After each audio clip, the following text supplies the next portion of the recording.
Hello, I am Gentle Lee ASMR, and today I thought I would invite you to come spectate me fixing my nails.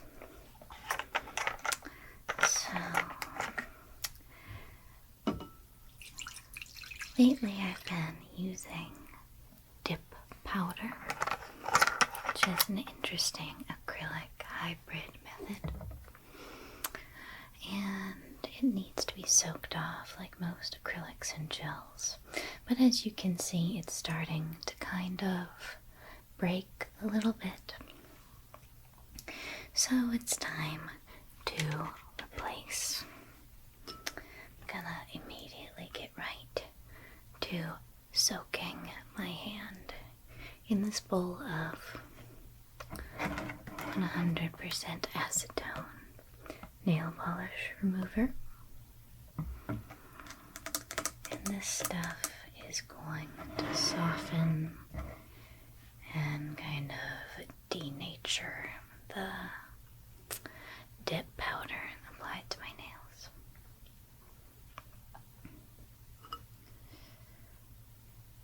I have kind of a pink and white gradient thing right now, and I think this time I'm going to go for just a very simple white.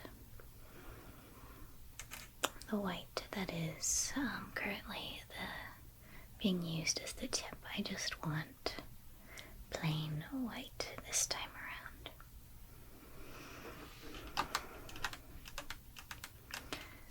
I'm gonna be soaking my hand for a pretty good amount of time.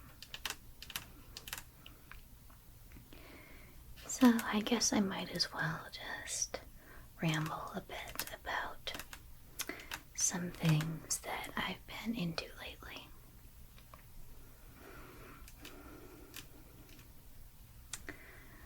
I have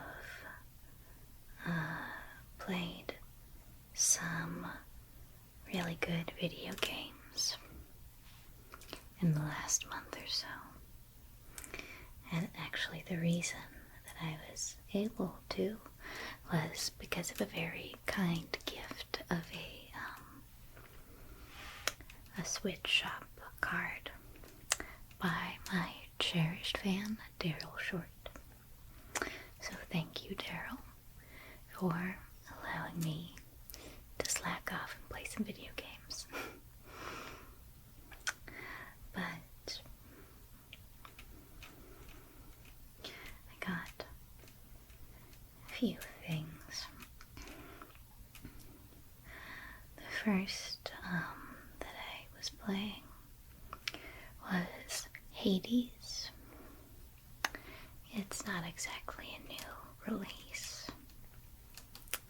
It's been around for a little while, but it is, I had never really thought that roguelike type games were for me, but I've really found myself enjoying Hades. It's a dungeon crawler, kind of, it's on the theme of Greek mythology, and it has a nice story element along with the battle system, and I have to say the battles in Hades are very rewarding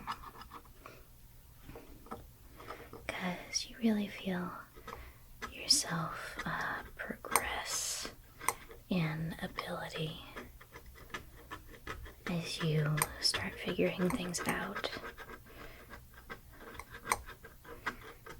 And it's very rewarding to improve and to proceed in ways that you previously weren't able to.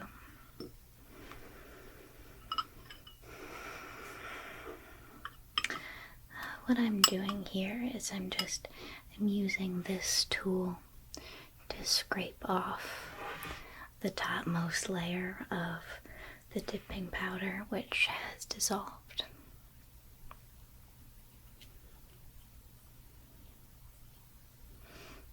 I kind of have to clean my whole hand with acetone when I'm done with this, because it re-dries onto your hand if you're not careful.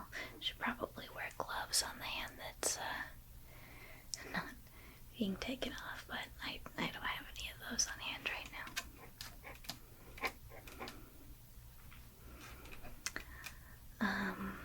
The other thing I got, which actually happens to be another roguelike, is Cult of the Lamb. That one is a new release, and it certainly does have some performance issues on the Switch version, but I still think it's worthwhile, and I assume there's going to be some fixes in the future to make it a little more stable. But it's kind of half roguelike and half cult simulator. It's very dark and cute at the same time.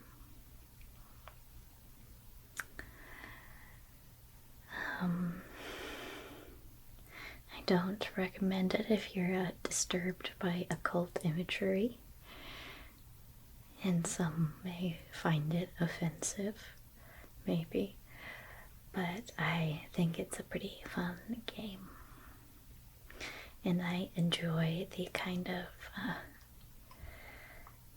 Stardew Valley-ish cult management aspect. It's like dark Stardew Valley. I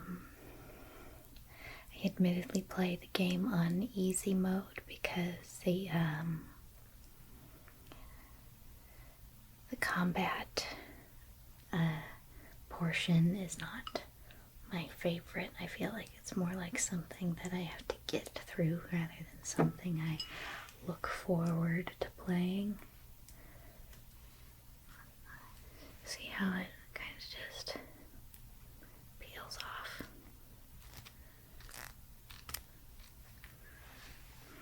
Let me wipe.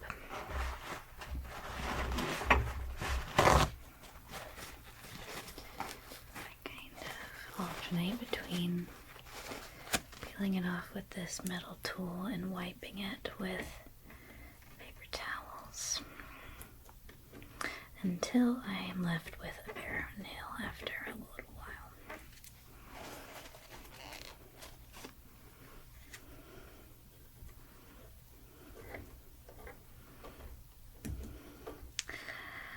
I suppose I should tell you guys about this new thing that I've been working on. So, I'm starting a new channel. It's not ASMR. I have actually had several scripts for video essays, kind of just sitting and waiting for something to be done with it. And I think I'm gonna bite the bullet and go ahead and do something with it. I have pretty much all the footage for my first one recorded, but it's a lot of editing. It's I want it to be pretty high quality, and so there's a lot of effort involved in the editing and assembling the voiceover footage. But when that's done, I will without a doubt share it here. It's, while it's not ASMR, I'm going to kind of maintain kind of a relaxed editing style. It's not going to be like hyper or yelly or anything like that. So, if you are the kind of person who enjoys listening to stories or audiobooks to fall asleep, you might actually still enjoy this other channel for the same purpose as this one. But my first essay, it's about BarbieGirls.com, which was a kids' virtual world that lasted from 2007 to 2011. Not very long. But I was obsessed with it for pretty much its entire existence. Except, like, in the very last year where I got fed up with its load times and took a break, and when I came back, the site no longer existed. I was so distraught. I never got over that. I never forgave Mattel for taking away BarbieGirls.com. And it turns out I'm not the only one, because there's actually a rewritten project for the game, kind of in the same vein as the Club Penguin and Toontown rewritten projects. It's not really fully guaranteed yet, because it's still really early in its development, and there's any number of things that could happen in between now and the release of a kind of unofficial, unapproved version of a defunct copyrighted game. But I really hope that it will become a thing. But this Barbie Girls Rewritten team and the members of their Discord have all been very encouraging to me in regards to this essay project. And I really hope it works out. I hope it gets an okay amount of views.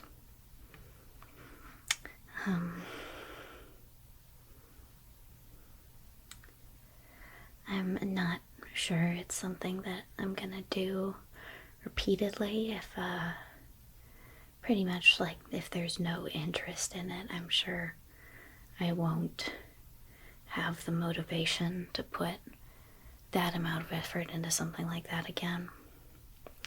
But I hope that people like it and the algorithm likes it, and I'm hoping that my two channels can kind of bounce off each other and support each other.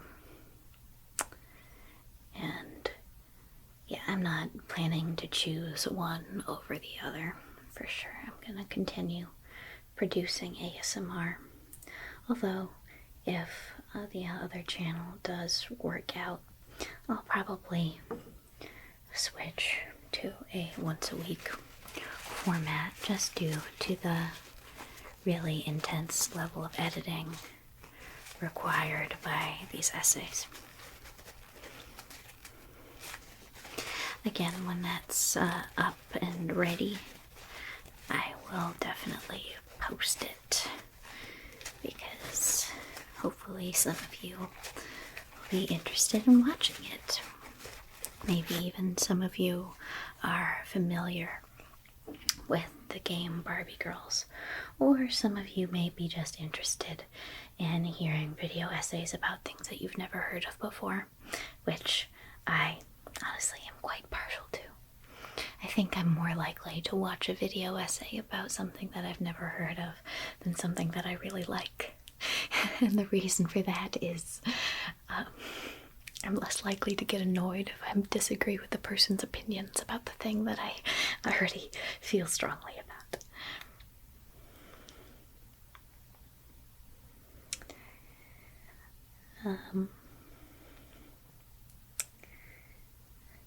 But there's a couple things that I'd like to speak about on that channel, because I feel like something that I have accidentally over time kind of trained myself to be is an internet historian. I feel like it's a hobby that's almost like evolved into like practically something that I could get a degree in at this point, because I am so obsessed with learning about the weird niche communities that the internet develops and the weird cults that come out of the internet. It's like a whole nother world, and it's so fascinating to me.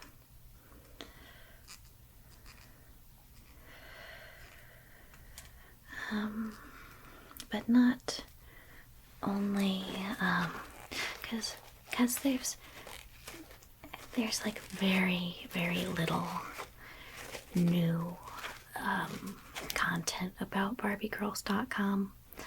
Like, I've seen like maybe like one 5-minute video essay on the subject, but mine is gonna be rather long. It's gonna be a deep dive, closer to 40 minutes, I think, at this point.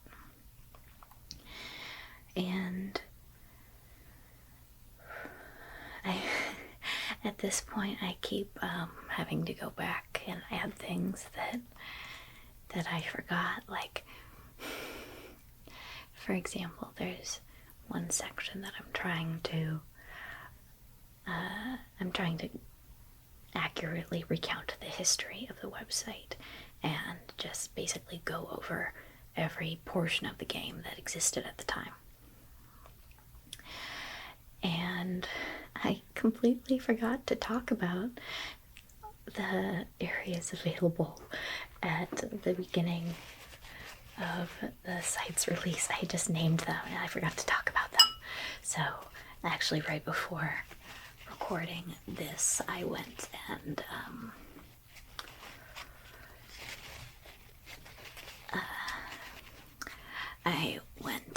did the voiceover for that section that I forgot about.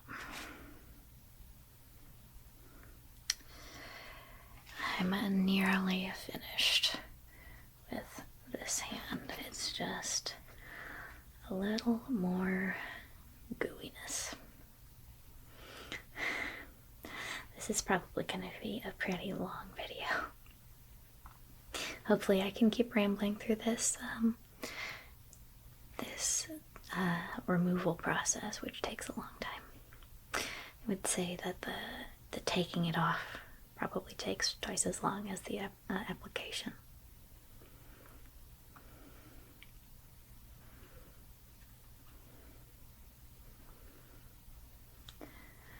But after Barbie Girls, I wanted to do some research about another site that I spent a whole lot of time on as a kid, and that was girlsense.com. Girlsense.com was a bit like Stardoll, I think. I don't know anything about Stardoll.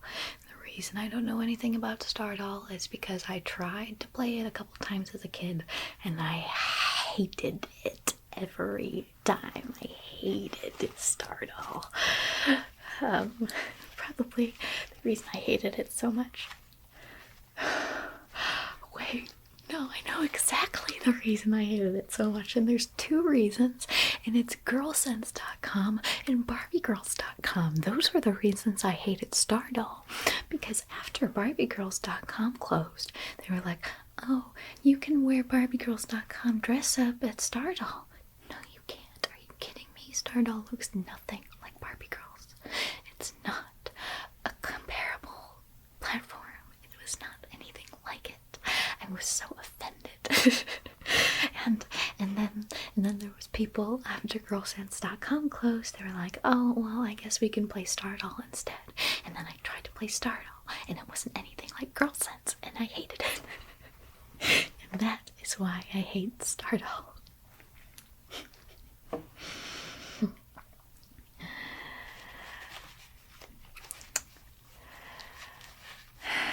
Anyway, Girlsense. Girlsense. It was kind of a dress-up site.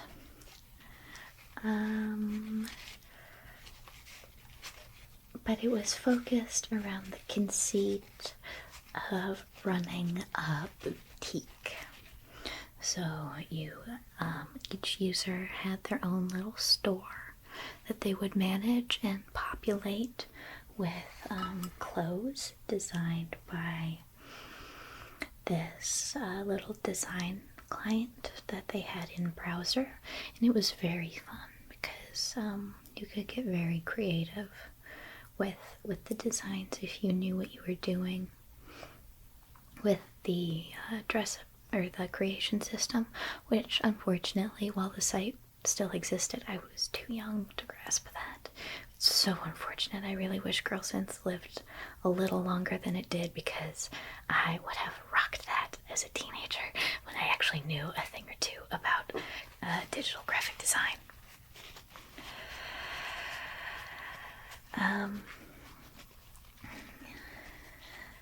But Girlsense is not as much of an unambiguously positive memory, unfortunately, as Barbie Girls, because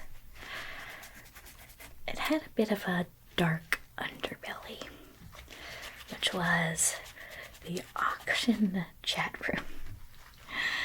Inexplicably, Girlsense there was like a I'm just gonna buff off the rest. Girlsense had a couple chat options in different places throughout the website, but the one that was least censored for some reason were the auction chats. And these chats just became a den of debauchery for teens and tweens, because there was just not enough censorship for what was necessary for a virtual world for kids. And so these auction chats got totally out of hand. I haven't started my research on Girlsense quite yet, but I'm hoping that I'm going to be able to find some people who recall using the site firsthand and recall using or being witness to the site's auction chat, because I'm sure, I think it's hard to say which was more successful, Barbie Girls or Girlsense, because if there's data on that, I don't know how to find it.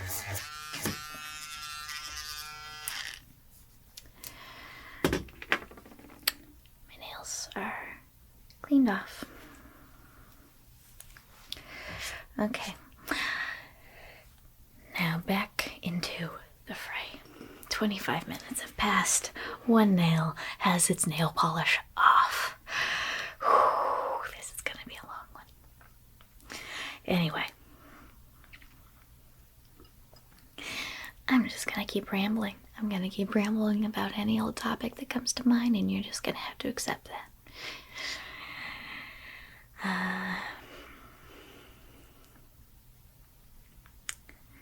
But kind of besides that anomalous auction chat feature, I would say that the website was very fun and good, and something that is largely missed.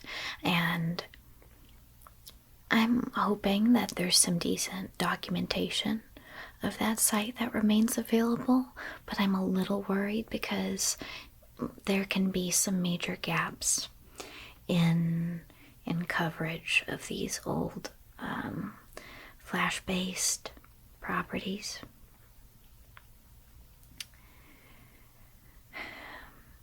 And the thing is, for my Barbie Girls video, I've actually had somebody who has really, really helped me with primary source footage and screenshots.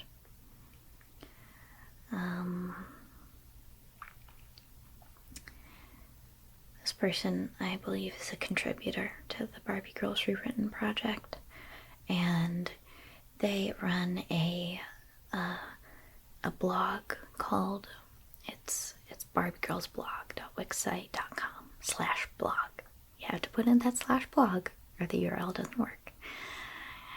But this blog is the most comprehensive source I have ever found for not just Barbie Girls, but maybe any defunct kids virtual world ever. It is I am not sure what compelled this like 10 or 11-year-old girl to obsessively screenshot every single thing that the site could offer, but thank God that she did. Thank God. Because this video would have been impossible without her. I am just so impressed by the level of thorough documentation that is from that blog that has managed to survive all these years. I don't know how she's managed to not just take all those screenshots but keep them into the year of our Lord 2022. But again, thank God, thank goodness that she did. Because wow, I would be talking over a lot of nothing if that blog didn't exist. But thanks to that blog, there is a visual component to nearly every single thing that I have to recount. And that is just incredible. I never expected when I started this project I would find a source like that.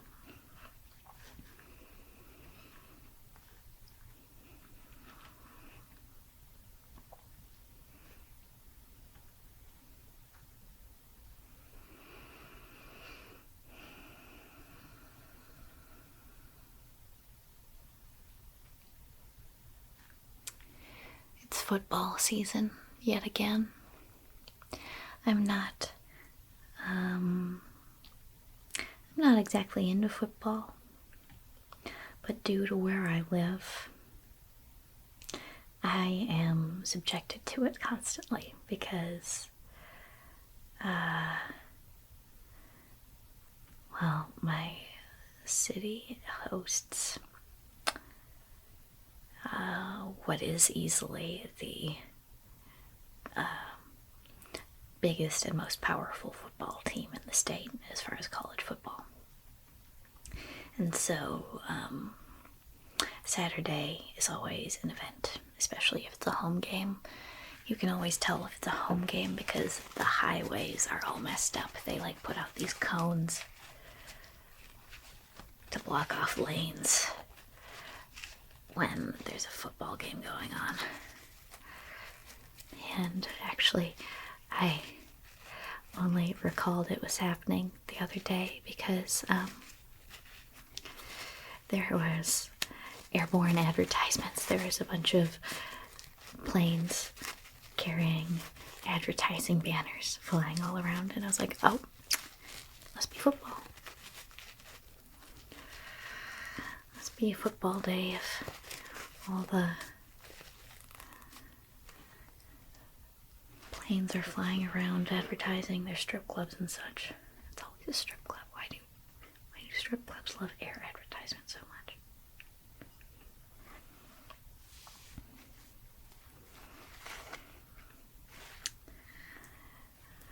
But because it's football season, recordings are pretty much verboten on Saturday nights, because no matter if it's a home game or away, there's going to be people yelling.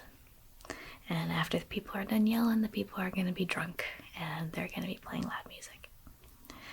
Because that is what you do when football happens.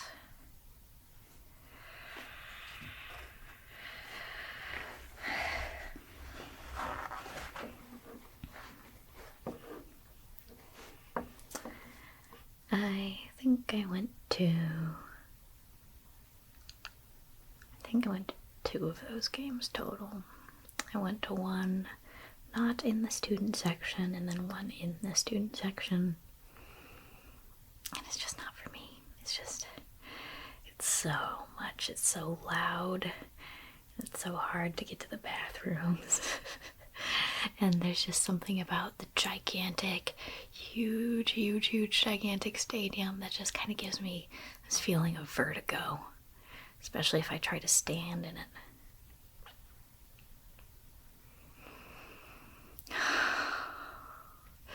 That's not my strongest memory when it comes to that stadium, though. Nope. My strongest memory when it comes to that stadium was graduation, when I graduated from college. As you might tell by my tone, it was not necessarily a celebrated day. I did successfully get my degree. That was fine, and I did well. I did well in college.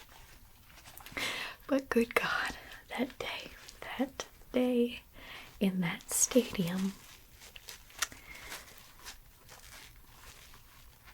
I couldn't have asked for worse weather. It was so cold, and it was raining as hard as it could have possibly been. I had to use my wheelchair because I would have been a little too dizzy otherwise, and it just got soaked along with the rest of me. We all had ponchos and raincoats, and they just weren't enough, and nothing could have been enough. And to add insult to injury, the guest speaker, who was not an alum, mind you. They weren't an alum. They were just like a local business bigwig. They gave a pre-recorded speech. They weren't even present. They weren't even there. They weren't there with us, sharing in the suffering.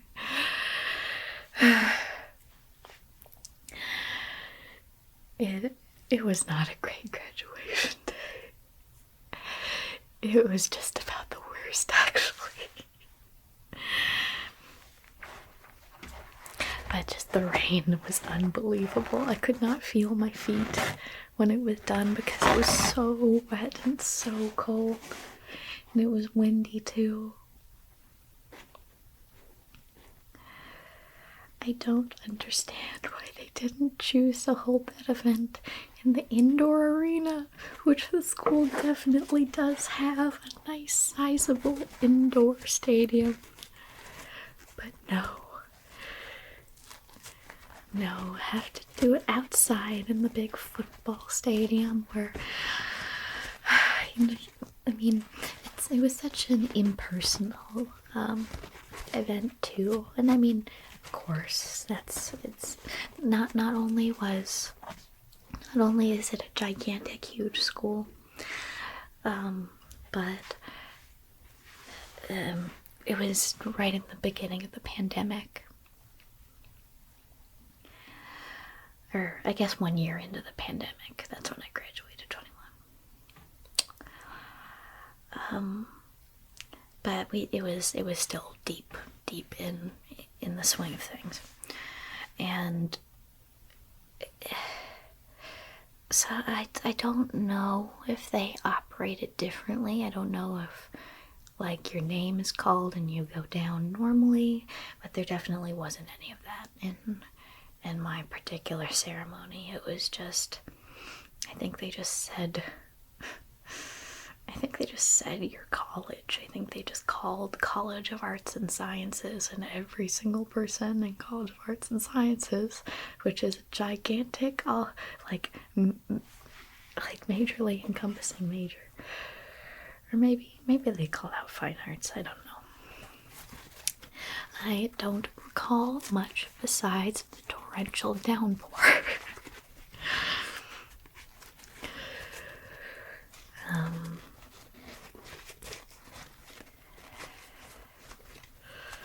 But I got my degree. I got my degree handed to me in a fortunately securely plastic wrapped a Ziploc bag, so at least my degree didn't get all soaked. But man, that is my most distinct memory of that particular stadium. Of the highly regrettable graduation day.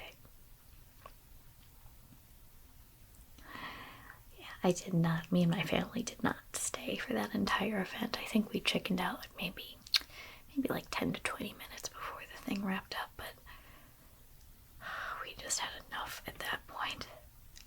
It was not worth it to stick around when it was just so cold and miserable.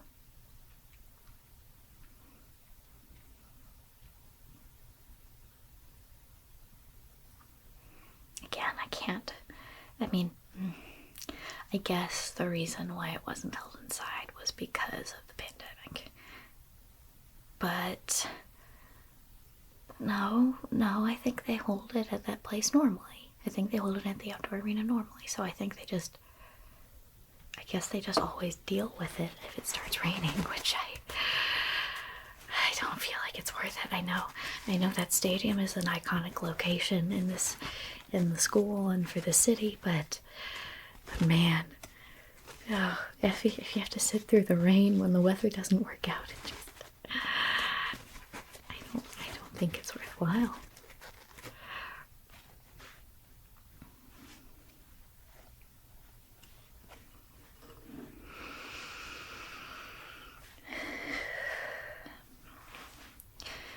I went to a big, huge school, but did not go to a big, huge program within that school. The fine arts program.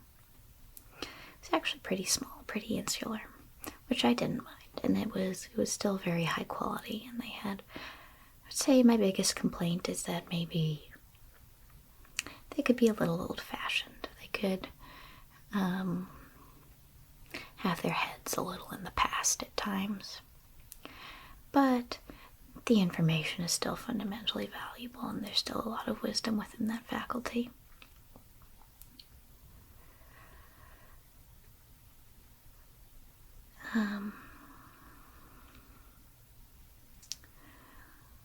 But the way the program worked was you had a year and a half to kind of just freestyle things. And you were not allowed to select a specialization until that year and a half was up. And then, when you were finished with that, you were to apply to one of the focus programs within the art program, and I selected art and technology. And I am honestly... I really think I got a really good quality art education from that program, because I think some programs are a bit more focused, and maybe that's what you want, but there has been a lot of times in my personal creative career where I have found that I've needed to use something that I wasn't expecting to need to use, and that I happened to learn via a class sometime in my university experience. And that's really valuable. For example, photography. I did not expect that I would need to learn to use my DSLR camera, and now I use it. I use those skills constantly. I was not really expecting that, because I went into university expecting that I would go into a career in animation.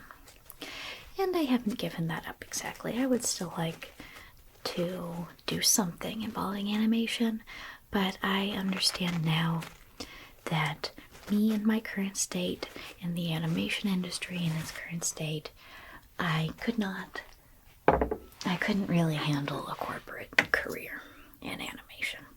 I'm a little too disabled for that. And it's been like that ever since I got mono and subsequently a post-viral illness. So I think the independent route is right for me. Okay, I got nearly all my schmutz off. So I just need to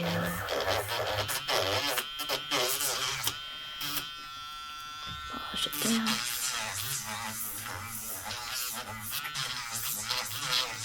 I can finally start actually doing my nails.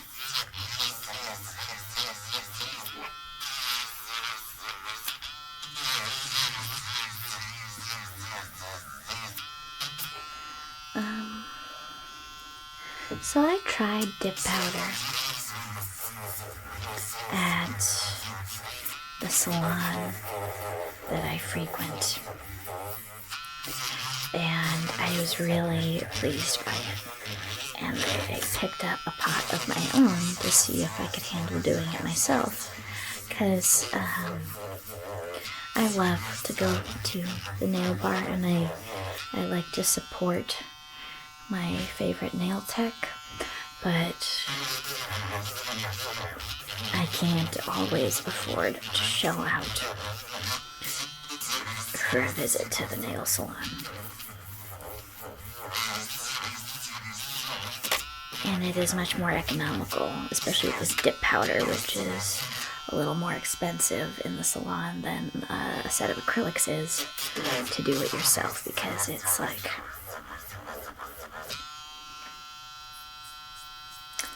$20-30 for a starter kit, for like the bare bones starter kit for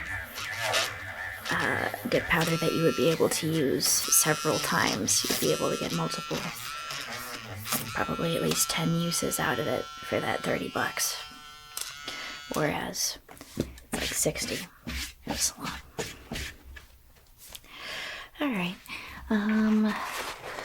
Before I proceed, 45 minutes, and it's finally time to start applying stuff to my nails instead of removing it. But first, I'm going to remove the remainder of this schmutz from my hands. Get off the schmutz, get off the schmutz, get off the schmutz. No more schmutz on my hands. Okay. And there are my bare nails. They're a little damaged from being constantly covered, but, well, they're more secure. They're a lot stronger when they're covered by polish or powder or something similar. Just a little bit.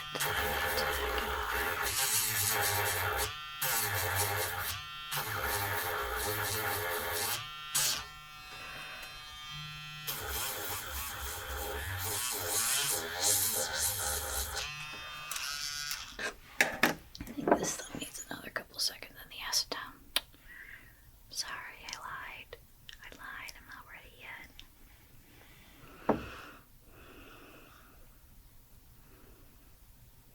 Well, I hope you all enjoy this marathon video.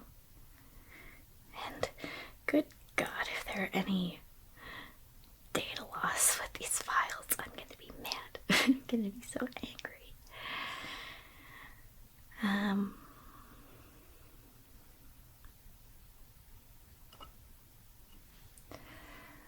I've actually been using my DSLR camera in ASMR recording a little less lately. Like right now, I'm actually using my phone, which is a Pro 12, which is admittedly a very good option for like kind of casual recording, like what I do.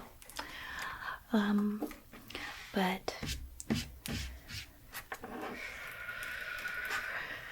I have had some data loss issues with my Nikon that I kind of attribute to my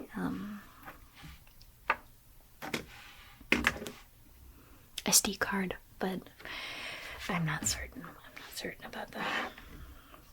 So, okay. I could start on the more difficult hand or the easier hand.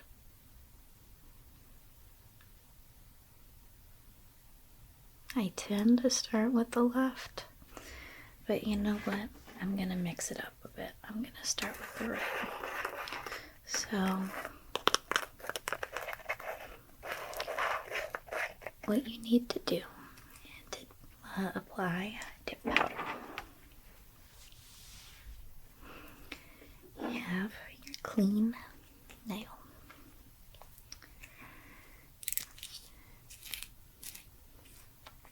And I unscrew the base liquid. I put just a little bit on one side, flap off the other.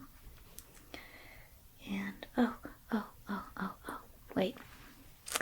And let me get unhasty real quick and push down my cuticles at this metal tool.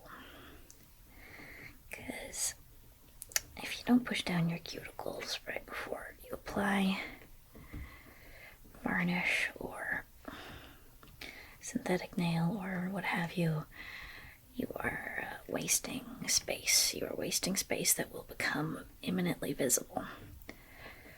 So you gotta push down those cuticles before you take action. Glad that I remembered before I put down the coat. Okay, yeah, on the other hand, I am clearly right-handed, and I'm a little unwieldy with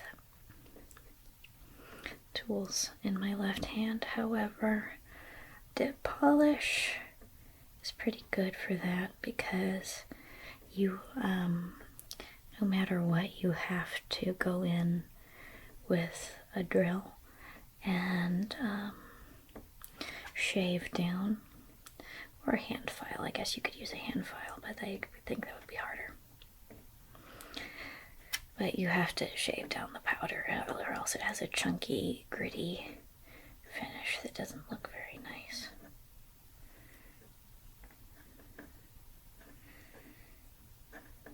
Okay.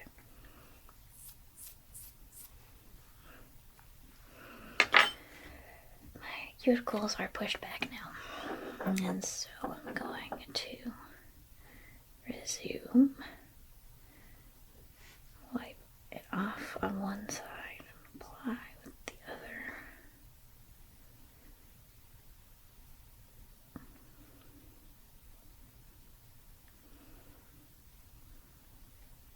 And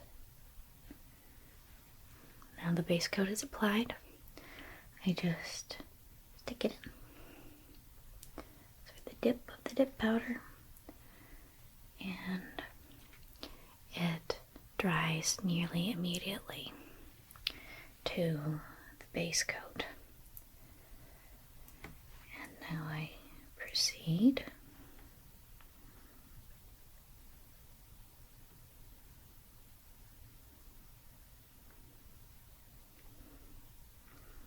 being careful not to get any base coat on the skin. And I dip them.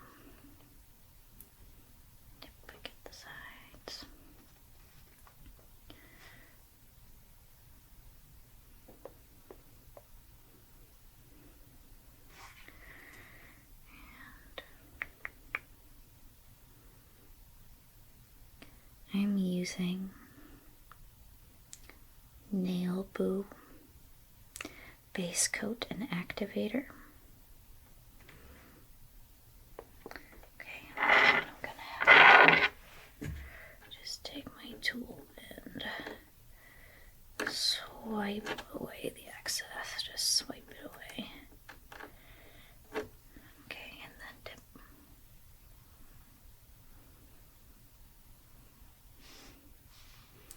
Make sure you get the full nail.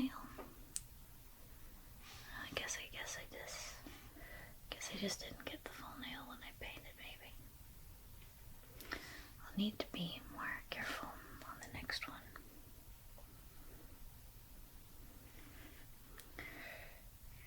And make sure you don't have too much product on the brush before you swipe it, or else it could get messy.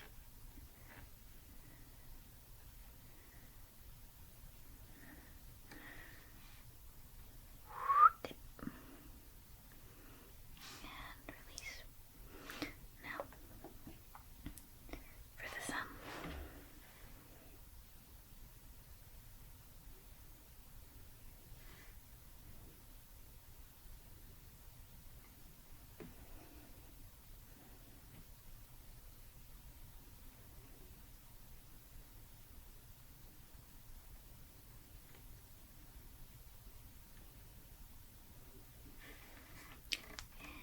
Dip.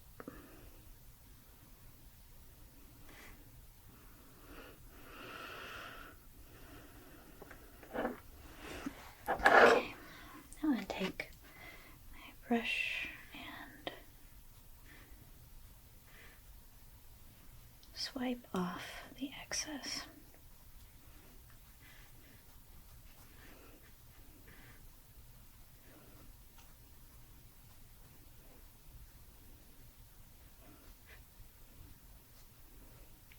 As you can see, it swipes off where I did not apply the base coat, but sticks to where I did. Here's one coat. One coat sans activator. Now I do a second one. Generally do up to 3 or more.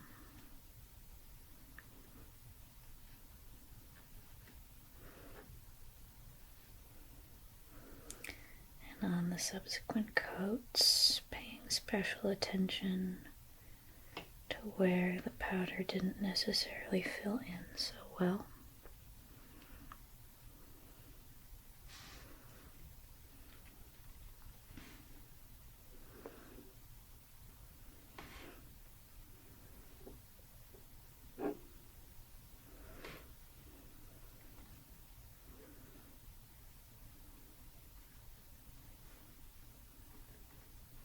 The base coat is pretty much what you would expect for a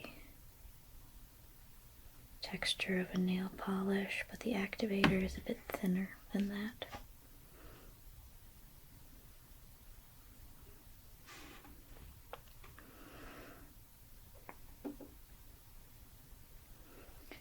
I assume this is just a modified version of the process used for acrylic nails, because acrylic nails also involves activating powder with liquid. However, the smell of this is much less noxious. If you like the look of acrylic nails but don't like how they smell, maybe ask for dip powder next time you're in a salon, or next time you're buying it yourself.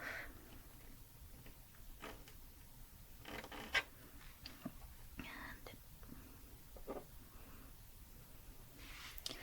I think I'll do 3 coats for maximum strength.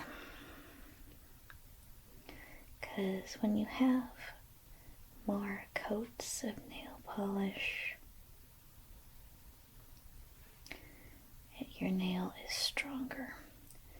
Nail polish polish is like armor for your nails. It makes them much, much, much more invulnerable to breaking, which a natural nail tends to be quite vulnerable to. Then I swipe off the excess with my brush.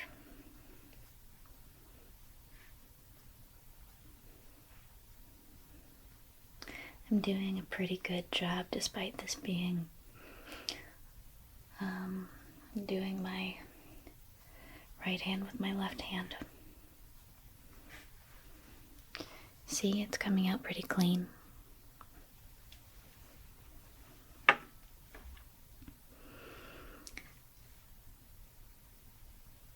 Okay, I proceed.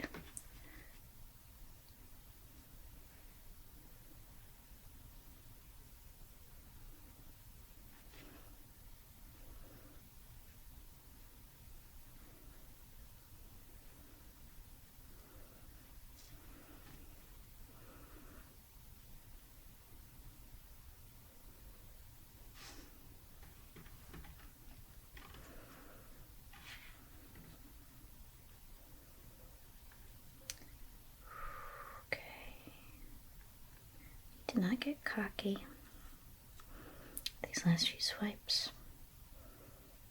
Still using my left hand, still kind of shaking. Gotta keep that in mind.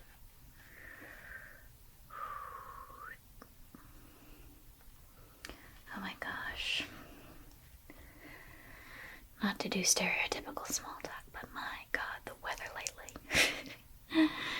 As I upload this, we're in late September, and I don't know about you, but late September is one of my favorite times of year. Late September and October. Because the weather is just so nice. You never have to wear a coat. Never have to put on the air conditioning or the heat. It's just so pleasant, and the produce that is ripe around this time of year. Apples. It is apple season. We are deeply in the middle of apple season.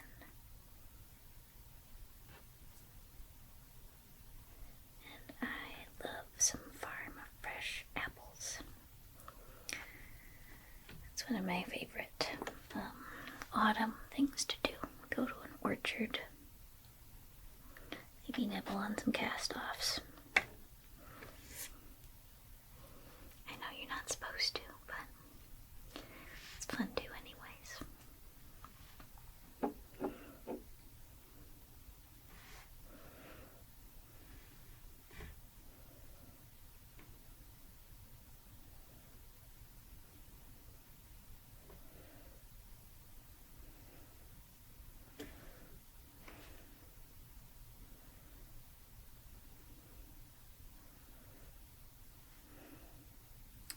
Oh,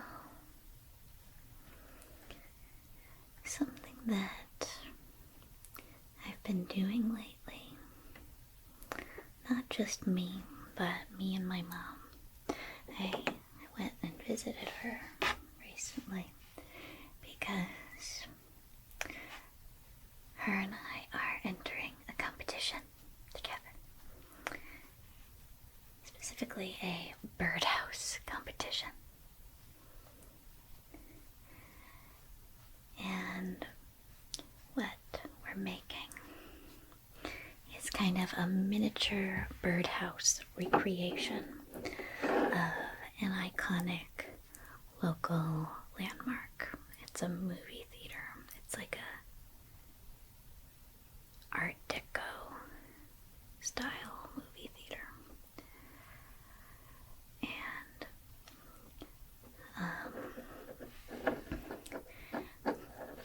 we're using some cool techniques to get that to happen. Like there's this, I'm about to put on some activator. There's this laser printer that is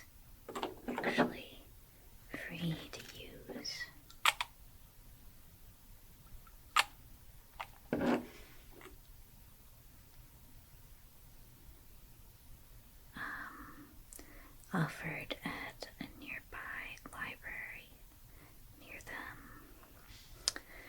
And so long as you bring in your own materials, you can use it for whatever.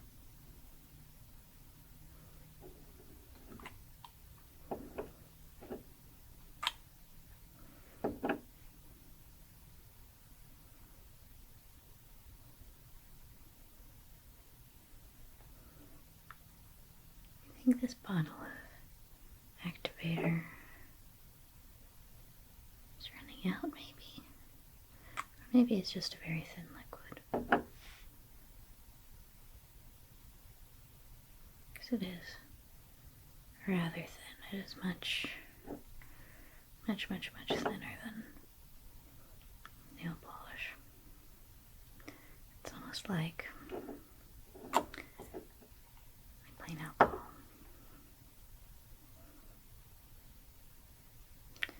But I can tell that there's still plenty of liquid in there and the brush is getting wet.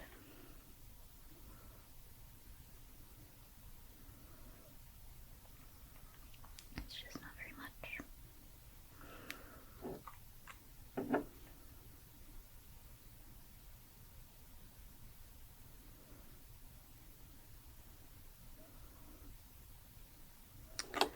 This is looking pretty good though. I think I did a pretty passable job on this hand.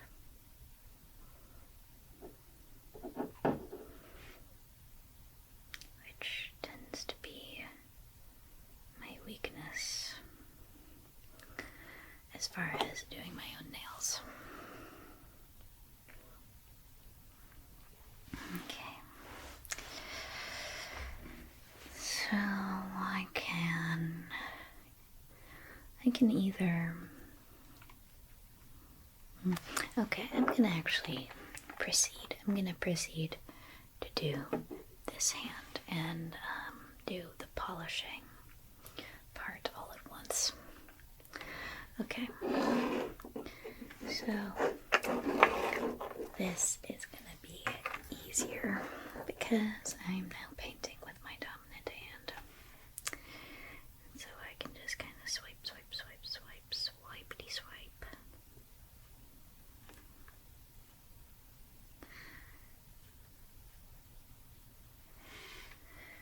I think I tried to train myself to be ambidextrous a couple times in my life and it never worked out.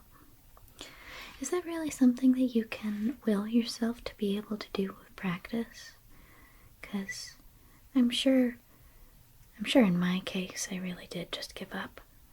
But if I actually had the will to really try, I wonder how successful that I could be. How competent are you able to force yourself to be with your non-dominant hand? Probably pretty competent, because there's that whole period in the past where you weren't supposed to be left-handed.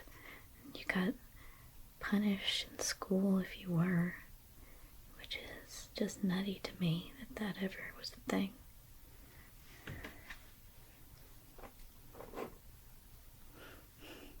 And the fact that the word sinister fundamentally means left-handed.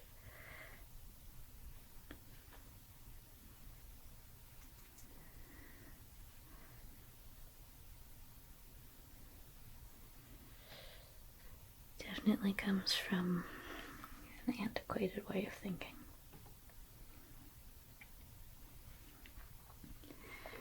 There, isn't that a bit faster?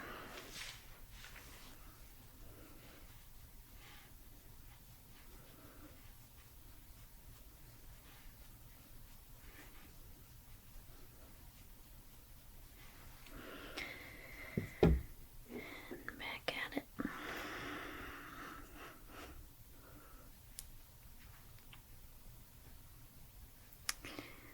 There is a constant background presence in my life of little crafts that I am compelled to make.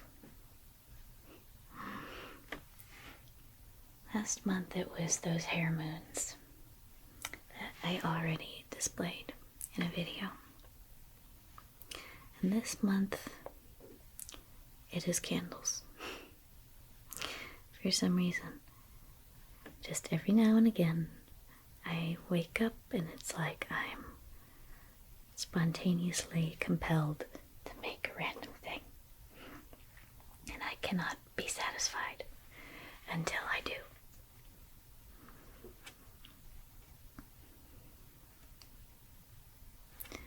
So, I grabbed a block of paraffin wax and some wicks and have been filling random containers with homemade candles ever since. My most successful one so far, I think, would have to be the honey vanilla one that I made. And it smells really, really nice, although I didn't get the proportions very right because it was a little messed up when it set. I'm hardly an expert, and I tend to just wing it instead of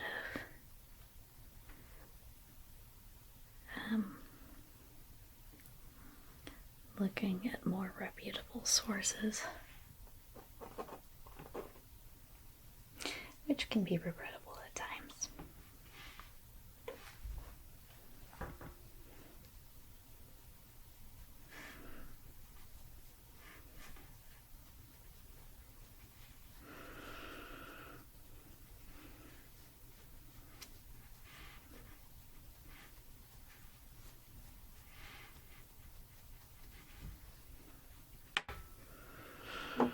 Although I think that the reason I fell off of my epoxy kick was because I got a bad bottle of epoxy and I still have it.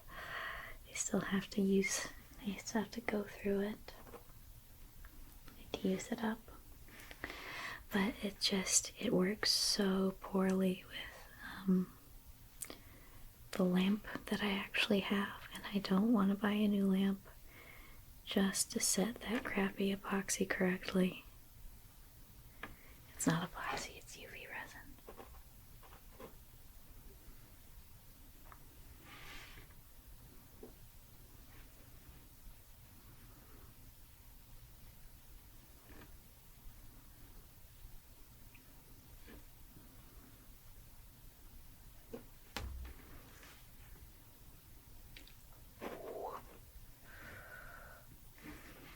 I think I got distracted from the topic of the birdhouse earlier.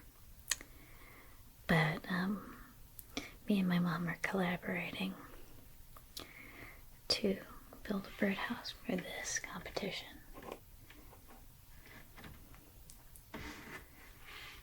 And I have been designing a bunch of elements for it because, well, the base is made of wood, and some of the decorative elements are painted. A lot of them are digitally constructed. There's the laser cut sign, which I made some SVGs for that. And then there, that's feeling strong. There's the other hand. I've also been making a bunch of other printables because a lot of the elements are printed, laminated, and attached to the birdhouse using epoxy adhesive.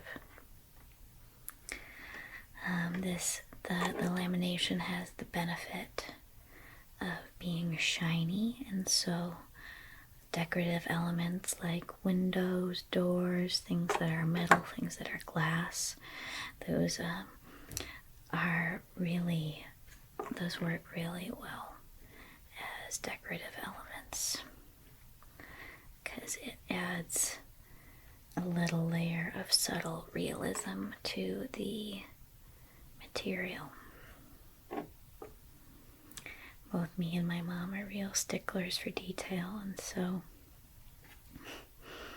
we keep adding things, although we need to stop at some point because the deadline is coming up. So we have to say when here eventually.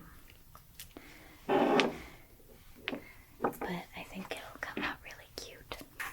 That's my hope anyways. I'm gonna brush all of the excess and swipe it back into the container best I can.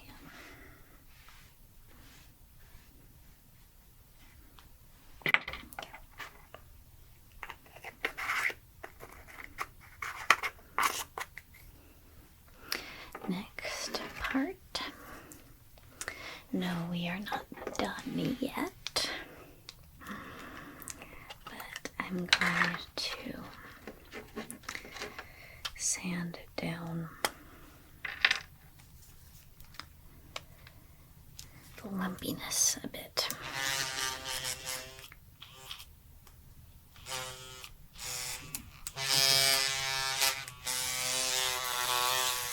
So I press this down until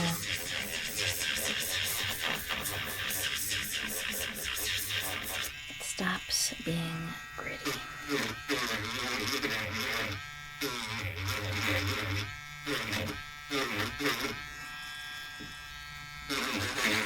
A little bit overzealous.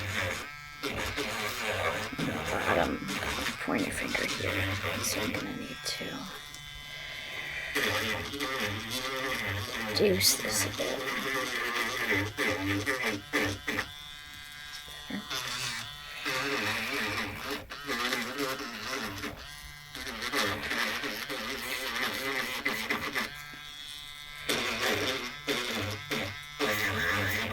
Kind of sculpting each individual nail get to snuff.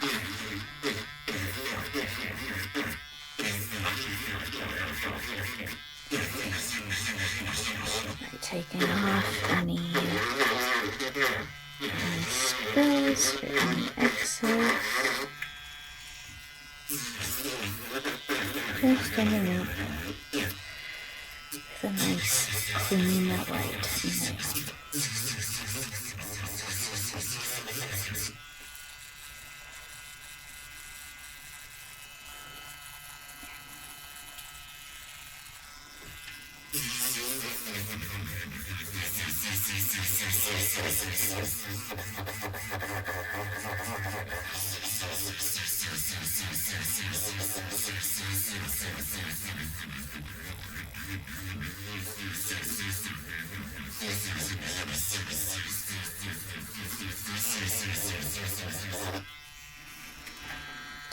Nice and smooth, now like detail the edges.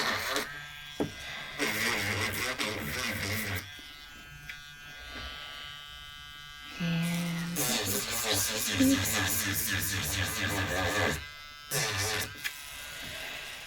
okay.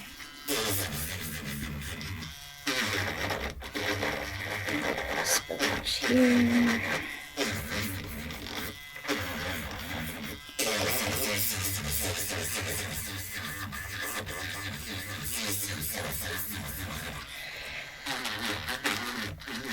Now, dip powder comes out with kind of a matte or satiny finish.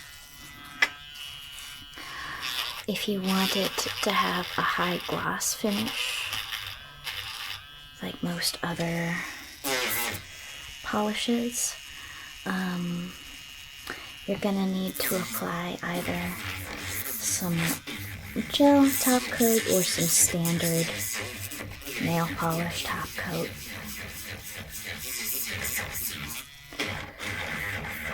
Because the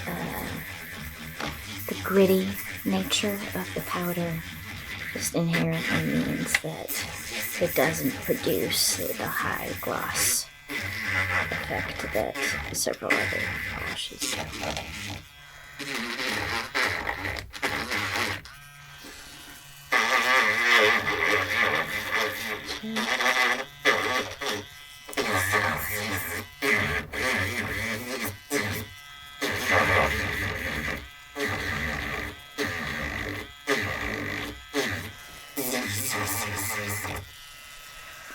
Okay. There's this hand kind of cleaned up and filed down.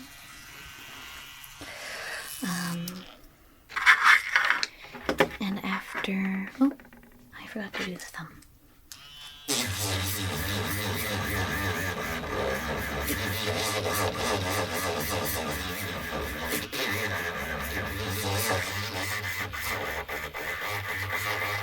This is a slightly pearlescent white, which is much more sparkly in its base powder form and is much more subtle when you sand it down.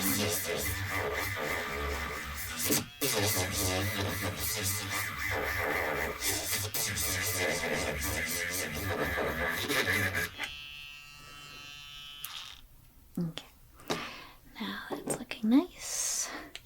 Now I will apply the second coat of activator. You apply another coat when you are finished buffing.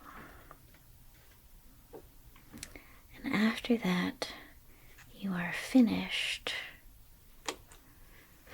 with the dip powder application process, unless you want to apply a high gloss top coat, which you may or may not want to do. And I haven't decided. I think I generally pick to wear a top coat or not after a few hours at least of looking at the nails, getting used to them, all that. Okay, now that's hardening up. I switch to the other hand. I'll get the thumb first so I forget about it.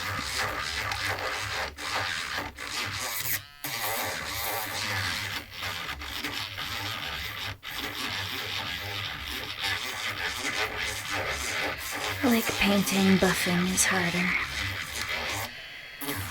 when you're not using your dominant hand. So it's not impossible, you just kind of have to take it slow. Don't get impatient. I feel like that's the biggest thing in giving yourself a manicure with your weak hand. Don't get impatient with it, because it will mess you up.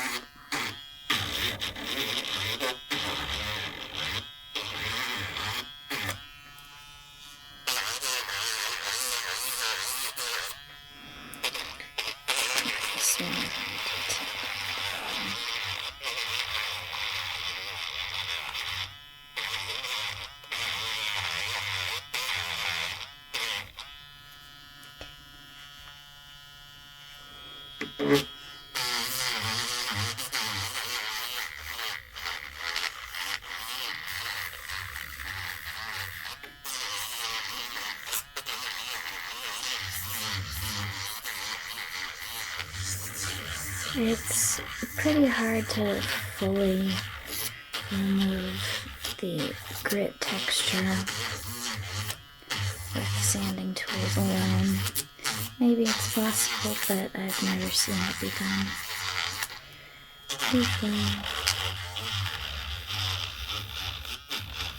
Usually there's a little bit of help from other products.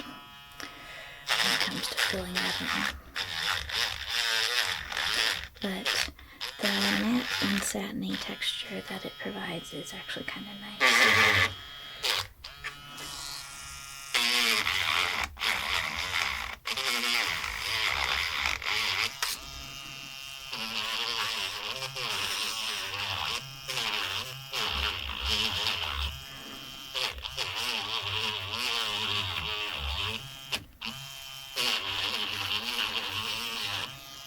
This nail drill is much better than the one that I used to have.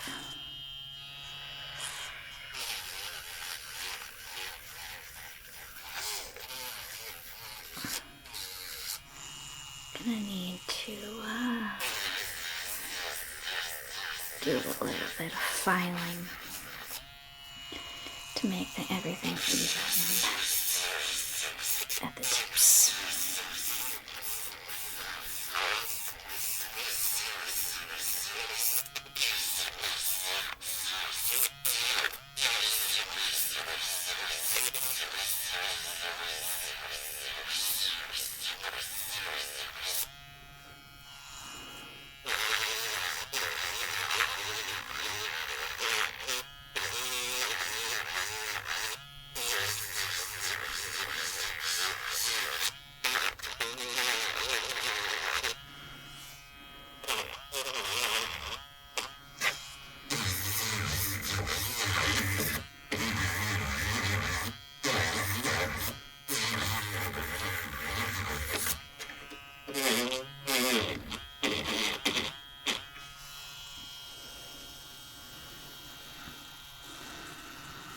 Okay.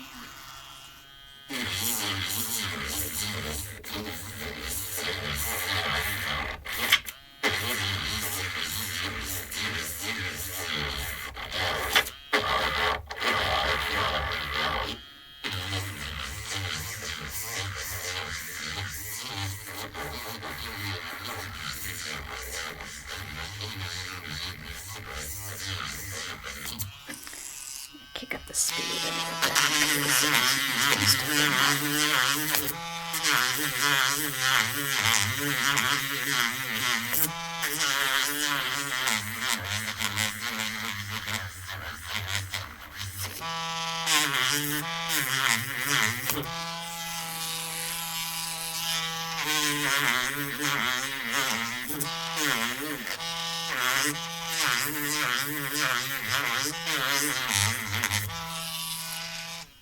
Okay, back down to normal speed.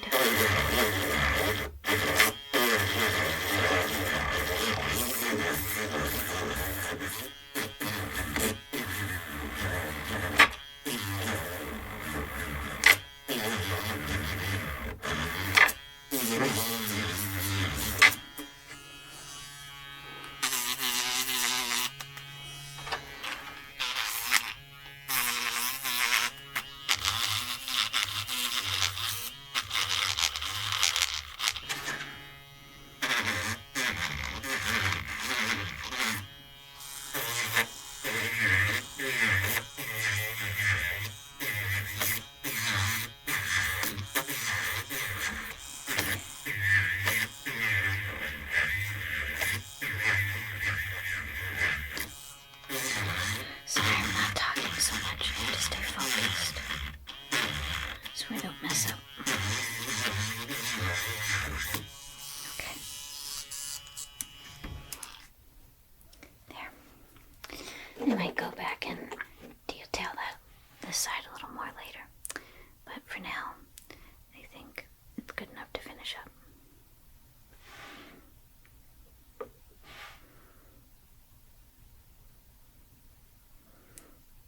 So I'm applying one last coat of activator.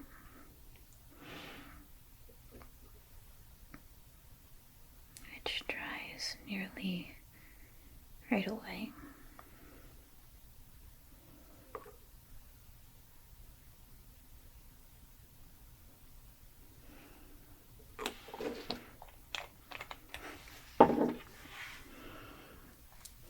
And that's it. I have redone my nails. nails all in white. Let me go get a file. Okay. So I'm just going to take this emery board and very lightly scratch down the sides of my nails, which are still a little rough and gritty from the dip powder.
My right hand, all nice and even.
Now both hands are even. Now to finish up, I'm just going to apply some cuticle oil because it's good for your skin and nails. And I just apply it to the nail bed.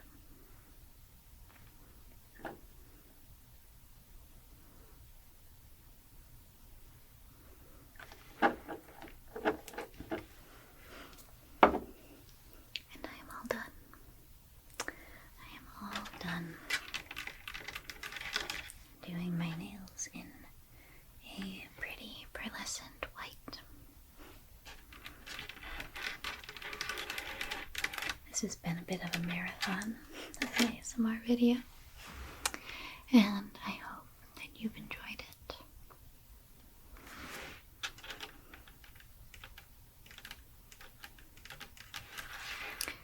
What do you think about the new white color?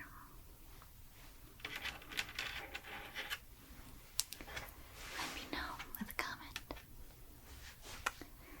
So, with that, I sincerely